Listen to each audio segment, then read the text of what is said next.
teams won 3 consecutive Super Bowls ever.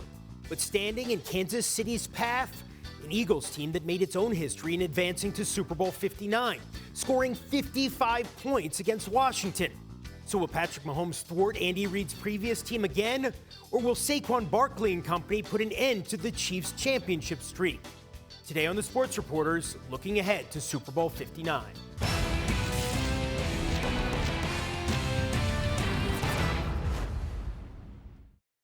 I'm Jeremy Schaap, and here are today's Sports Reporters. Hey guys, I'm Annie Agar. I'm an NFL content creator and host of The Offensive Line on Wondery. Look, I would love to say that I'm on this panel today with a couple guys who won a national championship, but I believe there's a big asterisk there. Am I right? You know, Ohio State doesn't have one of those, I don't think. I'm Leroy Hoard, and I enjoy sitting back and listening to Ohio State fans and Philadelphia Eagles fans when about 5 months ago you wanted to fire your coach. One won a national championship and one can win the Super Bowl. I just sit back and laugh. I'm Adam Schefter, father of Nickelodeon insider Dylan Schefter. I'm Jordan Schultz, Fox Sports NFL insider and father of a future NHL star, Hayes Schultz. All right, guys, so the Chiefs are coming off, what else? A close win against the Bills. The Eagles, meanwhile, they throttled the Commanders. And this happens to be the first time ever the two teams are playing each other in the Super Bowl 2 years after playing each other in the Super Bowl. So, Annie, let's start with you. When you think about the way this is going to shake out, what's top of mind? Yeah, obviously the biggest one is how unflattering maybe this game is. I know a lot of people didn't want this matchup. Maybe we wanted to see the Lions in there. We wanted to see the Bills, but this is the matchup we got. And at the end of the day, it is the two best teams that we're going to be watching.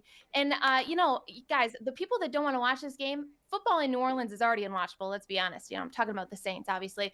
But I think this is going to be a great matchup. I'm excited. I personally am pulling for Saquon. He's the one sole purpose that I am rooting for this Eagles team in the Super Bowl. And that's the one storyline that's a little bit different. So I'm excited to see how it plays out, but that's where my allegiance lies. Leroy. Annie is killing me because I'm also from New Orleans. Oh, that I just hit you twice. Jeez. Yes. So, it's amazing that Saquon Barkley has this opportunity, and I think everybody in the country could root for him. But I am a big fan of history. And in my lifetime, I've never seen anybody win 3 straight Super Bowls and do it in a bunch of different ways. So this game is exciting for me simply because I want to see either a team can win 3 Super Bowls in a row, or a guy who plays a position that everybody thought was not important be the catalyst behind a team winning a Super Bowl. Adam. Well, to me, Saquon Barkley is the key factor in this game. And the last time these two teams played, Saquon Barkley was playing for the Giants, trying to get the type of long-term contract that Philadelphia wound up giving him. And if the Eagles are going to become the first team to defeat the Chiefs in a one-score game where the Chiefs have won a record 17 straight games, and if the Eagles are going to be the team that keeps the Chiefs from winning a 3rd straight Super Bowl, and if the Eagles are going to be the team that denies them the greatness, it's going to come on their running game, which keeps Patrick Mahomes off the field, and it's going to come from Saquon Barkley. So he looms dramatically over this game. Super Bowl 59 falls on his 28th birthday, so Saquon Barkley has the opportunity to celebrate a huge 28th birthday, maybe the best 28th birthday that any player or any person ever has had in the history of our country, and this is the opportunity that awaits him, and he is the difference maker between this Super Bowl and the last time these two teams played, with a chance to prevent the Chiefs from making history. Jordan.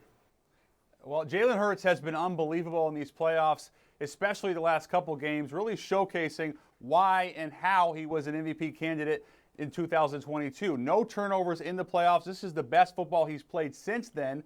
And he even said that Nick Sirianni let him out of the straitjacket against Washington. I love how he's playing. But Kansas City is a dynasty. We've never seen back-to-back-to-back champs. And think about this. Patrick Mahomes has been in the league 7 years. His 2 non-Super Bowl years, he loses in the conference championship game twice in overtime. That's how dominant he has been. He has a chance to win his 4th. And when I think about the realm of coordinators and assistant coaches over the last 20-plus years, nobody has been more important than Steve Spagnuolo. And when you talk about the Hall of Fame, I feel like this is the crowning moment, the crown jewel for Steve Spagnuolo to get into the Hall of Fame, and I can't think of a more deserving coach than him. So, Leroy, coming at it from the perspective of Steve Spagnuolo, right? Going up against this running back who's had an historic season, what can be done? Well, you're going to try to put bodies in place and play different defenses and stuff like that and pray that Jalen Hurts doesn't play football the way he's been playing it the last couple of weeks. Because if you put that much pressure on the running game and he picks you apart, it is going to be a long day. But it's still, to me, when you play running back, Saquon Barkley, there's been guys that stop him. There's been guys in position to stop him. They just haven't. So what part of that plays a role in this, in that there may be guys that are free to tackle him, but they don't? That's a part of the game where, you can be in position to make a play, but very few people have. And I think that's the part of this that we don't even consider. We consider the great defensive coordinator, and Steve Spagnuolo is awesome. He has done things with that defense over the last couple of years that they are probably more important as to why they've been winning the last couple of years. But you still got to make the play when it's in front of you. And I question whether anybody could tackle Saquon Barkley right now. Yeah, I think that's the biggest issue with the Chiefs is they've not that the Eagles haven't either been there before, but the Chiefs have experienced so much, and they have this successful coach in Andy Reid who's seen it all.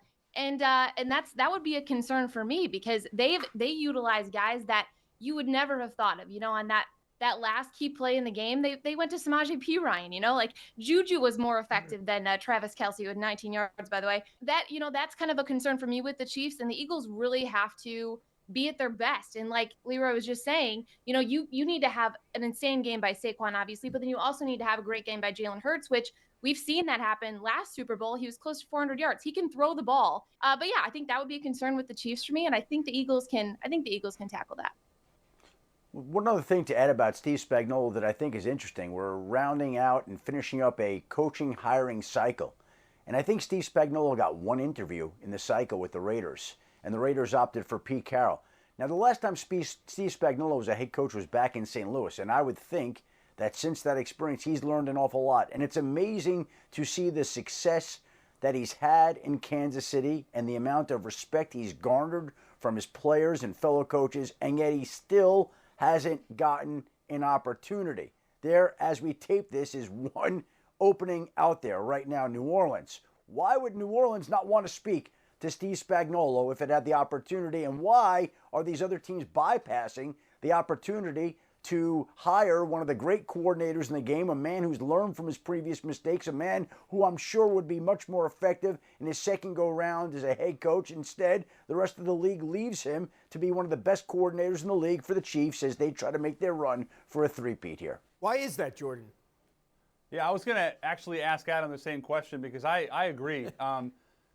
One of the factors of this cycle has been we've seen older, more mature coaches get opportunities. Look at Pete Carroll in his mid-70s, the oldest coach in the league. There have been older coaches getting opportunities, and I think we brushed aside this notion that you can't win with an older coach. And depending on the type of personality in the organization, it can work. And to Adam's point about Steve Spagnuolo, a lot of these coaches that we've seen have second opportunities, I think, learn a lot. I look at Raheem Morris in Atlanta going from Tampa, learning how to delegate more. I look at someone even like Brian Flores, who got some opportunities in this cycle, who didn't get a job. But, the actual idea that Steve Spagnuolo is not an NFL head coach is beyond baffling to me because he's one of the premier coaches in the league, regardless of defense, offense, coordinator. He is that special. And when you talk to guys on that team, when you talk to people in that organization, they echo that sentiment. Based on what we've seen over the course of the last couple of months from these two teams, the different ways that they have been winning, if you were to make an argument about who has more momentum, if that even makes sense, Adam, who is it? Well, again, if we're going to talk about picking the game and essentially critiquing the roster, I think the Eagles probably have the better roster. The Eagles have won 13 straight games that Jalen Hurts has finished. 13 straight. They steamrolled the Commanders last weekend. whereas the Chiefs seem to play a one-score game almost every week and find a way to prevail every week. So you can look at it easily and say, well, the Eagles have been the more impressive team. They have the better offensive line. They have a better defensive line. They've got better skill position players. But the Chiefs still have Patrick Mahomes and Andy Reid. And last I checked, that was a pretty unbeatable combination. And to me, it's amazing. The odds makers, Las Vegas, has established the Chiefs as a 1.5 point fit. 1.5. So Las Vegas seems a little less certain in the Chiefs than the rest of us right now. My experience is when it's different than when the line's set is different than what I anticipate, they know something that I don't know. And that scares me a little bit, I must say. But not enough to pick Philadelphia. Hey, the guys, they have I don't know if I can say this or not, but they have dark magic on their side, and apparently all of the officiating crew, which is what Twitter says, what everybody says, but they also have the Swifties. So, I mean, if we're going off what's off the field, this is a lot of momentum there. But I will say, I'm leaning towards the Eagles, kind of what Adam said too. You know, I feel like they might be, in terms of betting, obviously they're the underdog, but it kind of, you feel that little underdog mentality again, just coming off the last Super Bowl. And Nick Sirianni got hit over the head with his Gatorade bath. So I don't know if that changed his thought process, if he's going to start yelling at the other team's fans instead of his own. But this is a good momentum shift for the Eagles. I really like it. Jalen Hurts was smoking a cigar in the locker room, looking like the fifth member of Boys to Men. This is going to be a great Super Bowl matchup. My energy is shifting toward Philly. Leroy? If you look at these two teams and as a running back, I would be more fearful of the Eagles defensive line, and I would love to run behind that Eagles offensive line. They are elite on both sides of the ball. However, it's something about Kansas City and how they win games. And I don't know how many times we've all sat in front of the TV and gone, how did they win that game? But when you start saying that for 7 years, maybe they know what they're doing. And this is not a short-term thing. This is not a thing where you look at somebody like the Washington Commanders and say, wow, they hit lightning in a bottle and they're hot right now. This team has been hot with different players along the defense and offensive line and the secondary at wide receiver. They have been consistent for 7 years.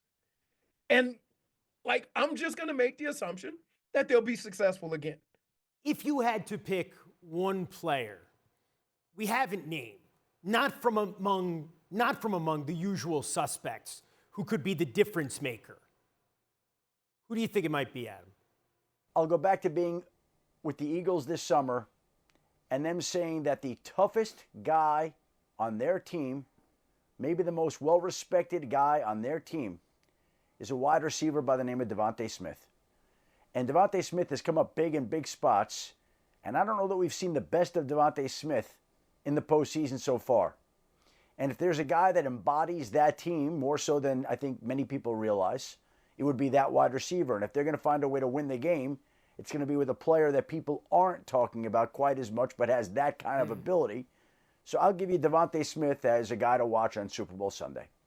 Okay, guys, so Patrick Mahomes, in 20 postseason games, he's thrown for 43 touchdowns, only 8 interceptions, and nearly 6,000 yards.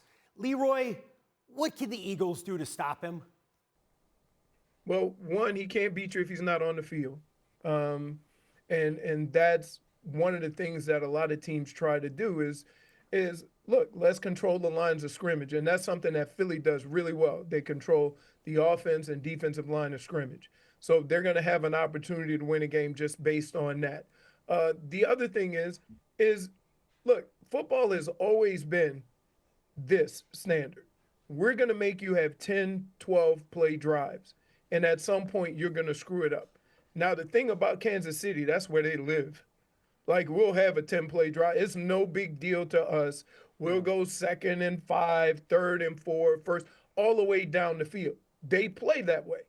And you have to be used to going back and forth like that. You have to be patient with them because the thing about Kansas City is they always seem to win the kind of game that needs to be played. So if the game's going to be 13-10, they seem like they've been playing that game all year. If the game's going to be 30 plus points, they seem like they've been playing that game all year. They've seen it all and done it all. So what you have to do is just be patient with it. Don't press, play your game, and just let the game play out. And hopefully you have the ability to be able to play the style of game that's demanded of you to win the championship. I don't know that we've ever seen a team as clutch as the Kansas City Chiefs. They'll beat you whatever way they have to beat you, but they will always find a way to beat you. And I could think of the great Patriot teams under Tom Brady, and then if we go back to the previous 49ers teams in the 80s or the Steelers in the 70s, I don't know that there's been a team that has been more clutch in tight situations than this team. And every team seemingly has had its chance to find a way to dethrone the champs, to beat them, to prevent them from reaching the spot that ultimately that they're now in Super Bowl 59 again, and nobody's able to do it. And they're doing it in a way, Jeremy, again, that I don't think any team has ever been able to do before. The last NFL team to win 3 straight titles was your father's Green Bay Packers from 1965 to 67. There were 16 teams in the league at that point in time. The Packers won a total of 7 playoff games over 3 seasons, and they did it in a day and age where there was no salary cap. What the Chiefs are doing now is they're winning way more postseason games over a expanded league with more competition, with greater quarterback play, where there's a salary cap designed to prevent them from doing exactly what they've been doing.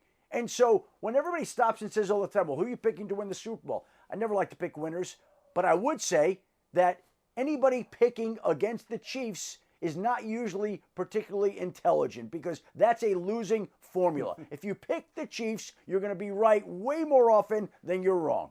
So on that subject, let's ask for your picks at this point. Annie, let's start with you. Man, I got to go with what Adam just said. I can't go against the Chiefs. I did it before. It did not work in my favor. That's probably the most frustrating thing about these Chiefs. And I know everybody says, they might be a more annoying dynasty than the Patriots because of all the officiating nonsense and all that going on. But they win ball games, and we saw it all year, like you said, with these close games. And when it came down to it in the Bills game, that last, when it was tied 29-29, we kind of felt a momentum shift, and you thought this might be it. This is Josh Allen's legacy drive. I thought this was his chance to finally win one against the Chiefs, shut down that 0-4 stereotype, and it just didn't work. He airmailed a defender. It got a tipped pass, and then the pass to Amari Cooper, and then that pass to Dalton Kincaid. And then the immediate shift of energy was right back to the Chiefs, and you're like, oh, they got it again. And I know we feel that almost every single Chiefs game at some point, and you just can't bet against them. So anybody looking for betting advice from me or a Super Bowl pick, I got to go with the Kansas City Chiefs. Mr. Schultz. I would echo Kansas City Chiefs. It was my preseason pick. Jeremy, I think one of the great hallmarks of a champion is how do they convert to different eras. And I always felt like the Warriors of this basketball era were able to do that. If you put them back in the 90s, I figured they would figure it out, and I've actually had this conversation with Draymond Green a lot about repeating once, twice, 3 times. What's the biggest challenge? And he's basically said that you get content. The Chiefs have never become content. And not only could they translate to 90s football, 80s football, early 2000s, but they have been the dominant force in this era because they consistently adapt and they're never content. And that's another big reason why I like KC. Leroy, you played with great players. You're a great player. You played for great coaches. When you watch these Chiefs, and this is, one of the greatest teams unquestionably of all time, what do you see that elevates it above everybody else in the league at this point? A team, what separates Kansas City from every other team? If you take every situation during the course of a game, they always seem to execute it when it's needed to be. When at the most pivotal time and point in a game, whether it's before the half, whether it's at the end of the game, whether it's to change momentum, they always seem to make a play. It doesn't have to necessarily be a big play, whether it's all of a sudden Patrick Mahomes being Jalen Hurts and running the football, whether it's somebody who hasn't played a down in 2 weeks going in at the end of a game and picking up 3rd and 9. They always seem to have somebody that can make a play, and you can't really focus on anybody. Like, and it's baffling to me. Like, everybody has mistakes. Everybody has unfortunate mistakes. I mean, look at the Ravens, a guy who never drops the ball. That doesn't happen to the Kansas City Chiefs. And maybe it's because that whole team is just comfortable in that space and other teams aren't. But until I see otherwise, you can't go against the Kansas City Chiefs simply because there isn't a situation in football that they aren't ready for. All right, let's say, for argument's sake, the Chiefs do win, okay? And it's their third in a row and the first team since Lombardi's Packers to win 3 NFL titles in a row, the first ever to win the 3 Super Bowls in a row. Where do we then situate them in the conversation about the greatest pro football teams ever? Annie. I think they're right up there. I mean, obviously they've been chasing this dynasty stereotype, nickname for a while. And I think we finally got past the Patriots and that whole situation in the Tom Brady era. And, when Tom's out there recognizing the talent that Mahomes has and just the absolute, like you said, the desire to win, Andy Reid just doesn't lose. I would argue that they're already up in that kind of category. And this will only bring them up higher into that. This three-peat will only bring them up higher into that dynasty category. And I think it shows when complete entire fan bases are hating on you just because you win a lot. That's the top rule, I feel like, for a dynasty. We want to have these fans mad because we're that good. That's what every NFL fan base wants, whether or not you believe it. NFL fans will say they don't want a dynasty. They don't want someone to win the Super Bowl every year. Fans of that team do. They want to be hated because they're good. And I think that's a big rule to follow there. And I think we're getting closer to it. This will only solidify that. Leroy, we got those 80s Niners and the 70s Steelers and the 60s Packers. You could say the 50s Browns, right? Obviously the Patriots. What do you say? I would say not only will we say this is one of the greatest teams, but the collection from top to bottom with the coach, the whole organization with how they've put this together over the past 5 or 6 or 7 years has been remarkable. And the fact that they can still get players and still be able to compete at the highest level with all the money that's being thrown around, with all the coaches that get picked off your staff, with all the players that go on for big money, and you're still able to compete at this level. These are the things that I look at and I'm amazed by. I'm amazed by, like, you look at right now, how many look at the Lions. What are the Lions going to do next year? They lost their offensive coordinator, lost their defensive coordinator. These things matter in these periods of time when you go on and have this dynasty. And it's working out for Kansas City, and I can't see it ending anytime soon. And look, you never know how long these things are going to last. When the wheels are going to just come spinning off. Right. So let's transition away from the Super Bowl and to some other goings on in the NFL right now. Let's talk about the Dallas Cowboys. An example, the wheels coming off after they won 3 out of 4 Super Bowls in the early 90s. In the 25 seasons before 1995, they were in the NFC title game 14 times in those 25 seasons. You know how many they've been in since then? 0. They are 0 for 30. And now Jerry Jones has hired Brian Schottenheimer. Is he the guy who can fix this, Jordan? I don't think so. A lot of respect for Schotty, and I think he's a good offensive mind. But if I were Dallas and I was just taking a 30,000 foot view of what I need to do to turn this franchise around and make us more relevant like we were in the 90s, I thought you needed to make a big hire, whether that was Deion Sanders or Aaron Glenn or maybe a Ben Johnson. But Brian Schottenheimer, to me, again, with respect to him, doesn't move the needle enough. And, if I'm Dallas and I'm an organization, Jerry Jones desperately trying to be relevant again, and I use that word because I don't think they have been anywhere near the way they used to be.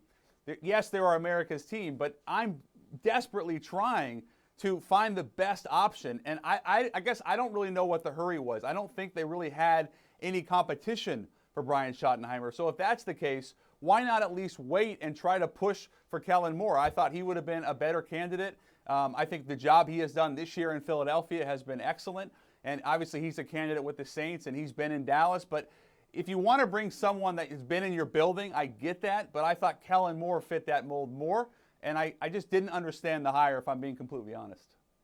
Well, they knew Kellen Moore. They had him in the building, and they didn't want to wait for him. And they had Brian Schottenheimer in the building.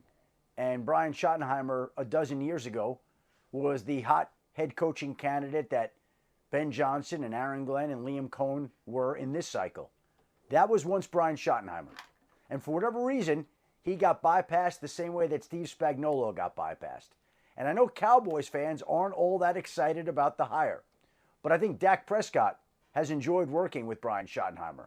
And Brian Schottenheimer spent his life around football as the son of Marty Schottenheimer. And in any one of these head coaching cycles, do any of us really know who's going to work and who's not going to work? Because the league turns over, the entire league basically turns over with the exception of Kansas City, Pittsburgh, and Baltimore every 3 or 4 years. Everybody's hired and fired their head coach. Okay? So we don't know whether Brian Schottenheimer is going to work or not work, but here's the deal.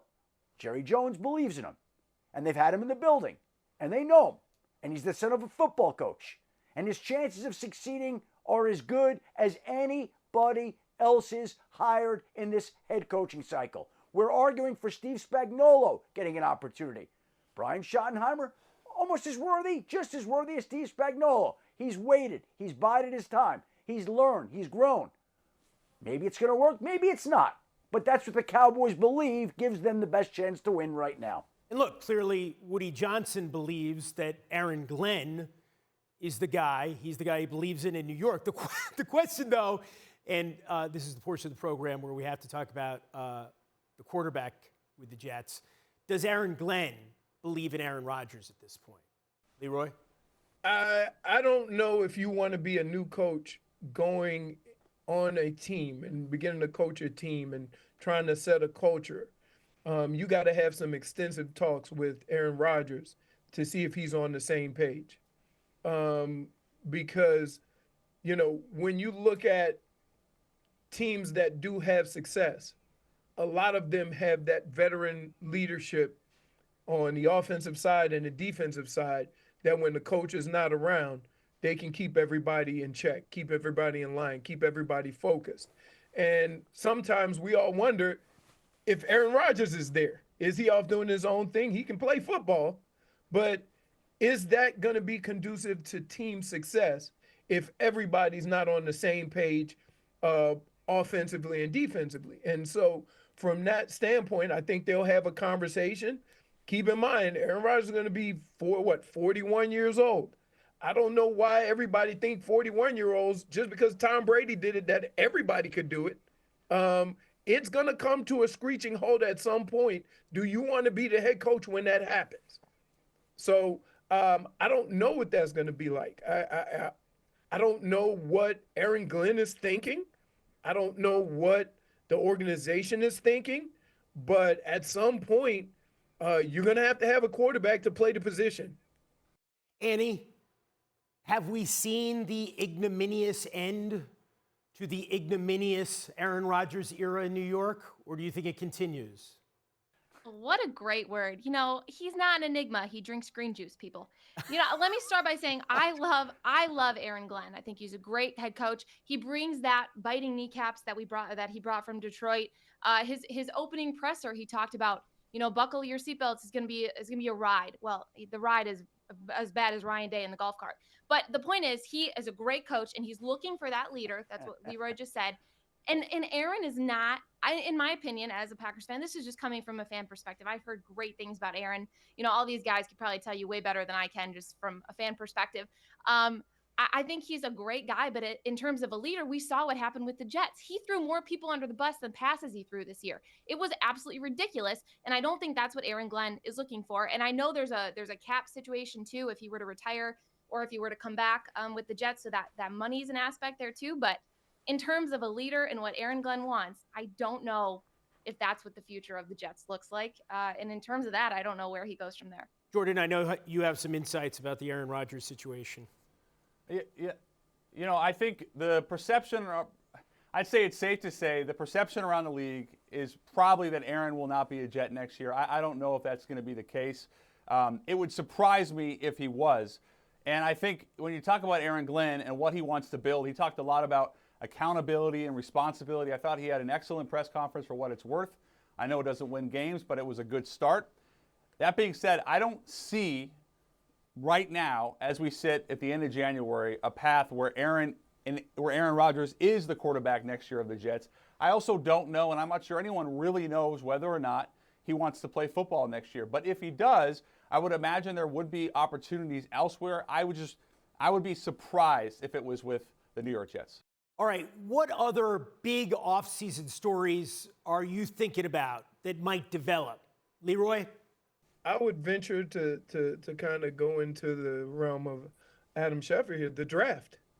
Like, you got two quarterbacks that some would question in years past, would they be rated this high? But because there's only two or three of them, they're going to be guys that people take extremely high. How are they going to work out? What teams are going to be willing to take that risk? What are the Cleveland Browns going to do? They got 5 quarterbacks, but one makes $60 million and he's hurt.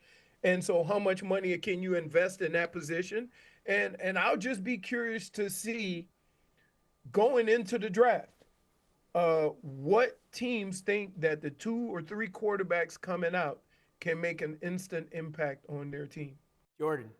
I would look at Cincinnati. I would look at Cincinnati because the draft for sure was Shedeur and Cam Ward and Travis Hunter. But look at Cincinnati specifically with the wide receivers as it pertains to both Jamar Chase and T. Higgins. I don't think there's any question that Jamar Chase will be the first $40 million receiver in Cincinnati. And had the Bengals paid him last year, we would not be in this position, but he goes out and wins the Triple Crown, and now he's really got all the leverage. That being said, you also have T. Higgins, and T. Higgins, should he hit the open market, I think can command somewhere around $30 million.